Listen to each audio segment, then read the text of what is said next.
Well, got nothing better to do, so might as well make another video reviewing The Flash and Black Lightning, the CW channel.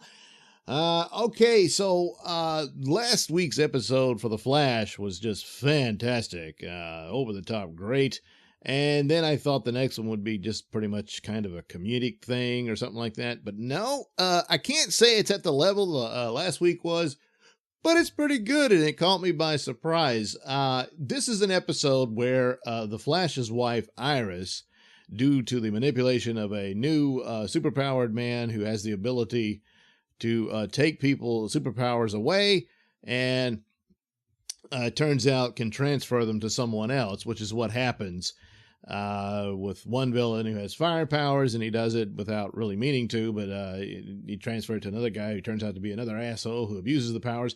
And then, of course, he inadvertently transfers Barry's powers to Iris. And so for the episode, Iris has to do the job of the Flash. Now, I immediately thought, as typical of a lot of programs and shows these days, and certainly in the comics and what have you, is that whenever there's a superpowered man who has his girlfriend or wife, and they've done this before, they've done it in the comics, Lois Lane, stuff like that, where she gets the powers, is all this stuff. Boy, she's better at it than he is. She's just wonderful. She's magnificent. She's incredible. Oh, and then some kind of convoluted way, the husband gets the powers back, and it's a shame you couldn't keep them because you're so much better than me. That kind of over-the-top ass-kissing is just constant of the Mary Sue phenomena that we see over and over again in a lot of popular media today. Boy, it dominated Marvel when they gender swapped a lot of characters.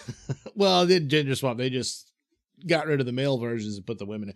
But anyway, here they did it the right way. It's an interesting story about this sort of thing happening, and so Barry kind of got to see how she feels, and she gets to experience his world and all that stuff. And plus, she screws up, she fails, she gets in trouble, she needs help from Cisco and stuff like that. She doesn't just take to it like a fish to water, with no training whatsoever. They try to train her and stuff, and she gets better at it and is able to save the day at the end there. And there's a little bit, wow, I never did a trick like that, and that kind of thing. But overall, a very well leveled and credible handling of this type of thing, where the power is switched between the two. And, of course, Barry gets his powers back. But they did it very well, and I was surprised, because usually they can't help themselves. They have to be so goddamn preachy, and they didn't. This was very straightforward and well done. So, boy, yeah, I can't find any fault with it, so I'm going to give it another 5 out of 5 stars for Run, Iris, Run. It's a good little sweet show. Not to the level of the last one, so I guess, what am I supposed to do, like 4.5, I guess, but I just go ahead and give them the full 5. So there you go. The Flash continues to steam forward and remains the best of the CW superhero shows. All right, so following that again, of course, is Black Lightning. And I'm a bit mixed on this, when I think one of the weaknesses of the Black Lightning show is it's really slow, and there's a bit of boredom there. I mean, for the most part, there's no Black Lightning in this episode. But it is interesting to the plot, and they've taken their time to slowly bring it out, which is a bit unfortunate about what it's revealed to be. I'll get to that. But I'm not sure, because it's also showing the daughters slowly discover their powers. And of course, no surprise, the younger daughter, her powers have now manifested as well. It appears, as I would have thought, that she has the electrical aspect of her father's powers. And so I'm going with the sisters are going to take on the names Thunder and Lightning. So that'll be their superhero names when they come to it. But there was some good family type of scenes here, which is really great about the show. And especially that the father is he's getting all excited about how good his daughter is getting at this. And of course, he's seeing himself in her and that kind of thing. And it's all very special to him. And he's really proud of her. And so they have some good moments together and this sort of thing, investigating what happened. Black Lightning was framed last episode for killing evil Evelyn, who was the real crime boss. Or was she? Well, guess what? No, she was just a pawn of the man. Yeah, it turns out, of course, it was some government experiment that introduced the green light drug, which is a drug that originally was supposed to keep the populace docile. At the time, they were worried about riots and stuff, and they wanted to try this out to see if they could calm down. So that was the plot, but it just by a sheer accident, I guess, it ended up giving them superpowers. And it turns out that Gamby, which I've been calling him Gandhi, but he's Gamby. Of course, we knew all along he wasn't just a mild-mannered tailor. No, he's a Black Ops guy from years ago, and he was an agent sent there to monitor all this. And when he realized what the plot for this organization was, he felt bad about it, and so he leaks it to the press. Well, the press happened to be Jefferson Pierce's father, and of course, that knowledge and pursuing that story got him killed. The idea here is an intelligence agency called the ASA. No, not the CIA. Why would you think that? Yeah. And they did this experiment, and they used the drug gangs to, be their foot soldiers in order to perform this experiment. This refers to that old lie, and it is a lie, that the CIA introduced crack cocaine into the black neighborhoods through a drug network that just happened to be there. I wonder how. And they did this. Of course, this story keeps going on and on and on. It's to manipulate people. I know they did a while back the Kill the Messenger movie. I don't care how good a movie it was, it's still a lie. I always come to this metric of historical picks or what have you are based on true stories, like JFK. JFK is a fantastic film, skill-wise and what have you, but it's complete crap when it comes to history. It's total lies upon lies. And the paper that published that story back then had to recant it and all that, and they realized they didn't have the goods, and But it's one of these things. It's a divide and conquer type move politically, and it's just one of these things that gets explored. So a lot of people who are hard left, certainly in Hollywood, so you're going to keep getting movies like Kill the Messenger and stuff like that.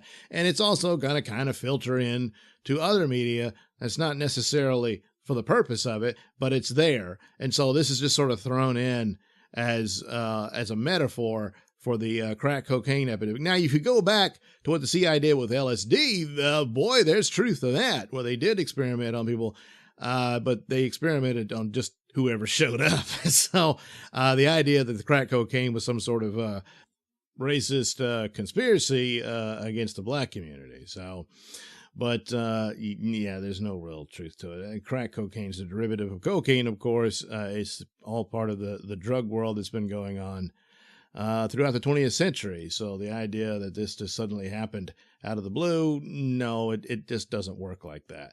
But nevertheless, there it is, and it filters through, and it's shameful. It's not right to do that to people, to try to manipulate them and lie to them. I don't know that that's really here in this case. It's just when you live in that bubble and you're surrounded by it, it's just, yeah, that's what happened. And gee, shouldn't somebody do something, but for whatever reason, it's just accepted. So, boy, that kind of dogged the episode, which the rest of it was, it was pretty good. It's okay. But I keep coming back to this idea that having too many episodes in seasons these days hurts a TV series, and you end up with filler episodes. I can't really say that there's any filler episodes here for Black Lightning. It's just they're very slow. But then again, like I said, I don't know will they be able to carry out the character development from the girls to their father and all that. I don't know, but then again, I've seen other shows do it and pull it off. So, I'm thinking 10 episodes a season is pretty damn good. You can keep it tight and concise and get to your point.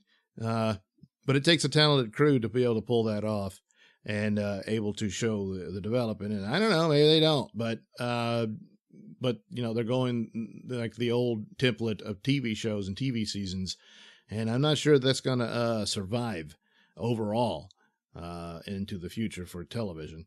But anyway, there you go. Flash and Black Lightning. So Black Lightning, yeah, I'm going to give it 3.5 stars out of 5. A little irked at this rather disgusting metaphor they put in there, but yeah. So 3.5 out of 5 stars, and 5 stars for The Flash, which again maintains its title as the best of these shows. I do watch on occasion the Legends show. I mean, if you got nothing better to do, there's a few good laughs in it. It's too bad. It could be way better. But then again, I don't know. Time travel shows, even though I follow Doctor Who, why, I don't know. They tend to be, they fall into the repetitive templates of those shows. And when the historical figures, they always come across as kind of stupid. And so, what do you do? But, so I can't totally recommend that one. And of course, as I've said before, I kind of gave up on Supergirl and Arrow. Supergirl, when I get the time, I'm going to have to binge those, and I'll see what I think of the season as a whole. I've seen 2, and they were pretty good. So I'll have to look at that when I get the time, however the hell I'm going to do that. And we'll look at that. But anyway, Flash and Black Lightning still doing well. And so we'll see how that continues next week. Thanks for listening and watching. Do check out my stores that are linked down below. Say, friends, check out Nailsin Theater at sellfy.com/Nailsin. Yes, there you'll find my poor man Mystery Science Theater treatment of public domain movies that really deserve the treatment. Yes, you can head over there and check out the links to my trailers to such films on my YouTube channel.